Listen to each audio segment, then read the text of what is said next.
Assalomu alaykum, hurmatli kuzatuvchilar.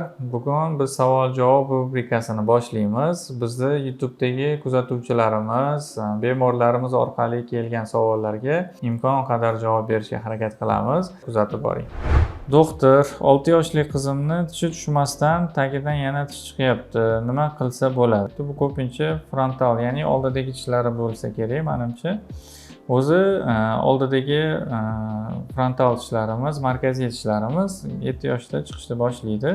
Shuning uchun hali qizingiz 6 yoshda bo'lsa, shoshilmang.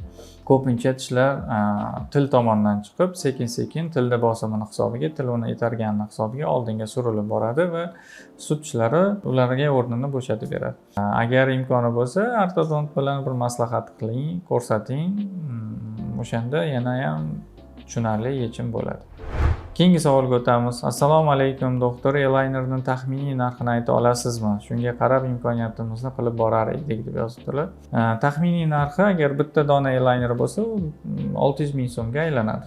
Endi agar eylaynerning narxi uni soniga bog'liq. Agar 600 ming so'm bitta donasi bo'lsa, 20 tasi bilan sizni tishingiz tekislansa, unda 20 taga 600 ming so'mni ko'paytirasiz. Agar 40 ta bilan sizni tishingiz tekislanadigan bo'lsa, unda 40 taga 600 ming so'mni ko'paytirasiz. Mana shunaqa qilib narxni hisoblab olsangiz bo'ladi. Taxminiy narxi shunaqa. Lekin men eylayner bilan ishlayman. Assalomu alaykum doktor, tishimda brekit bor, 2 marta qo'yildi. Bu tishlarga zarar emasmi? Stomatologini 2 marta almashtirdim, lekin ikkita stomatologim ham ko'nglim to'lmayapti deb yozibdilar. Bu ozgina qiyin vaziyat, og'irroq holat hisoblanadi. Agar ko'ngil to'lmasa, unda boshqa vrach topish kerak bo'lmasam. Yaxshirog'ini qidirishga harakat qiling bo'lmasam. Ko'nglingizga yoqadiganini topsangiz, o'shanda siz xohlayotgan natija bo'lishi mumkin. Keyingi savolga o'tamiz. Yuqori jag'ni operatsiyasiz necha yoshgacha o'stirish imkoni bor deb yozibdilar. Yoshini aniq aytish juda ham qiyin. Agar bemorimiz yoshi qanchalik kichkina bo'lsa, shunchalik imkoniyat darajamiz ko'payib boraveradi. 17 yoshdan kattalarda o'sha imkoniyat darajasi kamayib boradi. Shu sababdan qancha bemor yosh bo'lsa, shunchalik yuqori jag'ni o'stirish imkoniyati shunchalik ko'payib boradi. Keyingi savolga o'tamiz. Assalomu alaykum doktor, bolam 9 oyligidan boshlab tishi chiqqan. Hozir 13 oylik bo'ldi. Burni oqish to'xtamayapti, yo'tali ham yo'qolib ketmayapti. Bu tish chiqishidan emasmi deb yozibdilar. Bo'lishi mumkin. 9 oylik bu sal kechroq, o'zi ko'pincha normada 6 oylikdan boshlaydi tish chiqishi. Lekin 9 oylikda ham norma deb ayta olmaymiz. Bu ham normaga kirishi mumkin. 13 oydan beri o'sha burni oqishi to'xtamayapti, yo'tallari bor. Albatta tishini hisobiga bo'lishi mumkin, lekin ko'pincha bunday alomatlar shamollashning alomatlari bo'ladi. Pediatr bilan maslahatlashib, uni sog'lig'iga e'tiborli bo'lishingiz kerak. Keyingi savolga o'tamiz.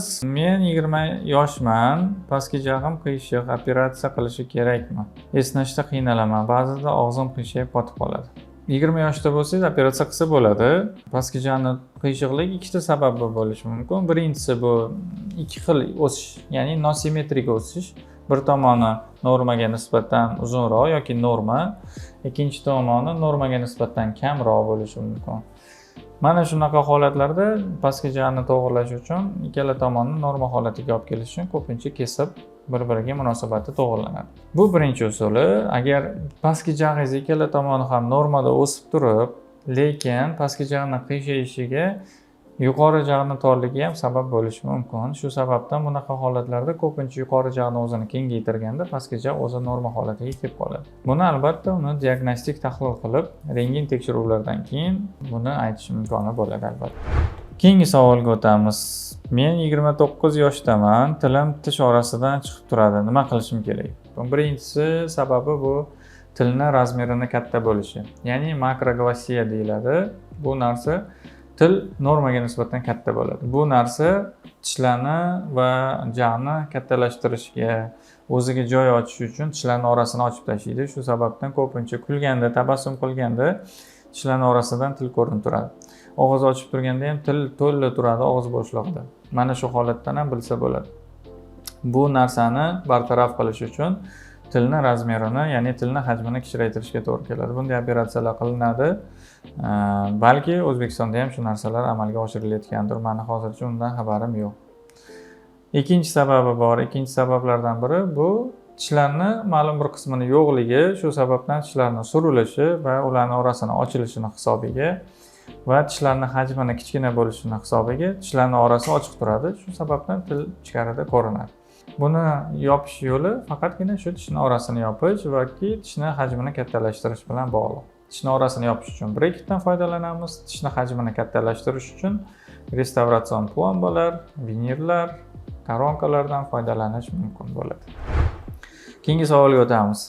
Assalomu alaykum, doktor, mening milklarim doimiy qonaydi. Tishlarimni yarmidan ko'pi yasaman.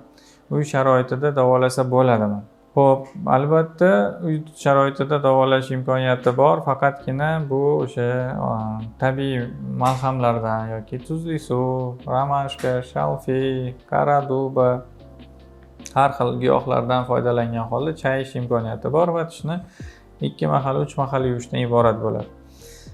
Har xil gellar bor, shulardan foydalanishingiz mumkin, lekin baribir milkni qonashini sababini topish kerak. Sababchisini yo'qotmasangiz, chaysangiz ham, yuvsangiz ham u baribir qonashda davom etaveradi. Shu sababdan milkni qonashiga asosiy sabablardan biri milkning yallig'lanishi. Bu narsa ko'pincha siz yozgansiz bu yerda yarmi ko'pi yasama. Yarmidan ko'pi yasama tishlarimni. Bu degani sun'iy qoplamalar ko'p og'iz bo'shlig'ingizda. Mana shu sun'iy qoplamalarni tishlarni holatiga to'g'ri qo'yilmaganligi yoki noto'g'ri fiksatsiyasi hisobiga milkka zarar berishi, milkni bosib qo'yishi yoki milkni ichiga kirmasdan turishi, orasiga ovqat kirayotgan bo'lishi mumkin. Bularni hammasini siz tekshirib, yaxshilab profosmotrdan o'tkazishingiz kerak va talabga javob bermaydigan bo'lgan sun'iy qoplamalaringizni hammasini almashtirishingiz kerak. Mana shundan keyin ham yana milk qonashlari davom etaversa, unda boshqacha davolash etaplarini yoki davolash muolajalarini amalga oshirsangiz bo'ladi. Shuning uchun siz uyda, uy sharoitida bu narsani malhamlar, tabiiy giyohlar orqali amalga oshirib ko'rishingiz mumkin. Agar natija bermasa, unda stomatolog tashrif buyurib, stomatolog ko'rigiga borib, stomatologda sizdagi barcha qoplamalaringiz norma holatidami, talabga javob beradimi, yo'qmi, o'shani tekshirib turganingizdan so'ng, agar hammasi joyida bo'lsa, unda yoki qaysidirida muammo bo'lsa, uni almashtirib, undan so'ng bu muolajalarni o'tkazishingiz shart bo'ladi. Mana hurmatli kuzatuvchilar, bugun savol-javob rubrikamizni tugatdik. Imkon qadar savollarga javob bera oldim degan umiddaman. Bu albatta meni shaxsiy o'zimning xulosam. Sizda ham shunday muammolar bo'lsa, o'zingiz uyda davolanishga shoshilmasdan, o'zingizga yaqin bo'lgan shifokor, stomatologlar huzuriga borib, ulardan ham maslahat olishingizni tavsiya qilib qolgan bo'lardim. Keyingi sonlarda ko'rishguncha xayr.